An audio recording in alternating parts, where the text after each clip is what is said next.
الشیطان الرجیم بسم اللہ الرحمن الرحیم اللہم صلی وسلم علی سیدنا و مولانا محمد وعلی آل سیدنا و مولانا محمد وبارک وسلم وصلی علیہ. ناظرین کرام السلام علیکم ورحمۃ اللہ. پروگرام میرا پیغمبر عظیم طرح کے ساتھ آپ کی میزبان سلمہ خان آپ کا خیر مقدم کرتی ہے. ناظرین کرام آج پوری دنیا میں بد امنی اور انتشار برپا ہے جس سے معاشرے کا سکون غارت ہو رہا ہے اور اس کی واحد وجہ یہ ہے کہ ہمارا واسطہ تعلیمات نبوی صلی اللہ علیہ وآلہ وسلم سے منقطع ہوتا جا رہا ہے. جب تک ہم اپنے معاشرے کی کردار سازی اور قول و عمل میں اخلاص پیدا نہیں کریں گے معاشرے میں بھی اصلاح پیدا نہیں کی جا سکتی.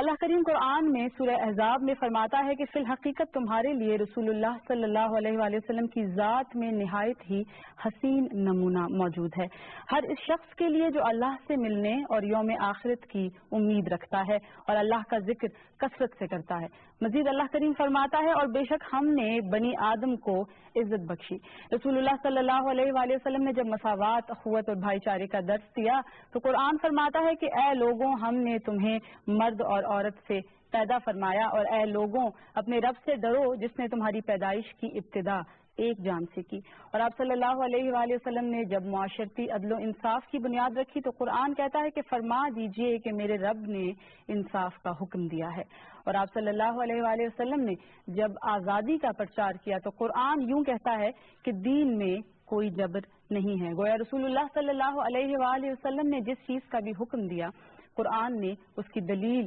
ثابت کی اور قرآنی آیت نازل ہوئی اس کی دلیل میں. ہمارے ساتھ موجود ہیں جناب علامہ حیدر الوی صاحب. پروگرام میں آپ کا خیر مقدم ہے.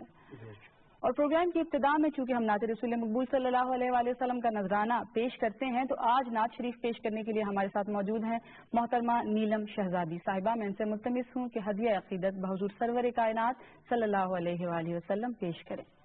کچھ نہیں مانگتا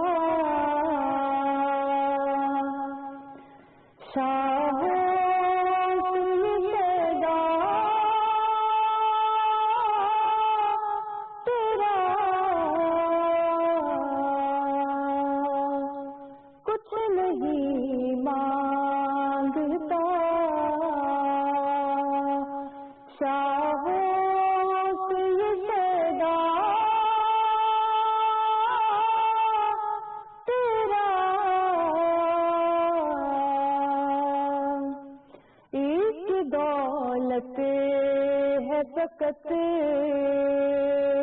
نقش کفے پا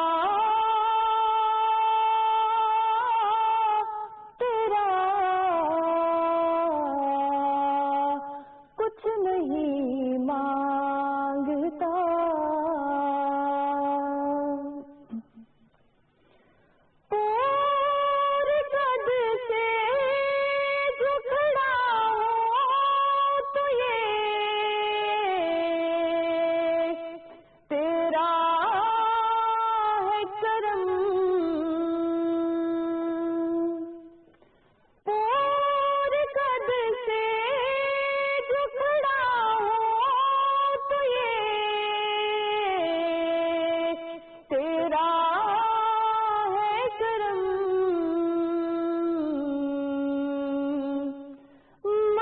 جھکنے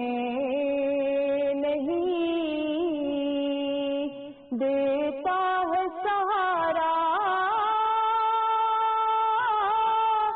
تیرا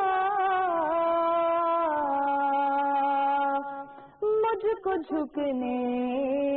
نہیں دیتا ہے سہارا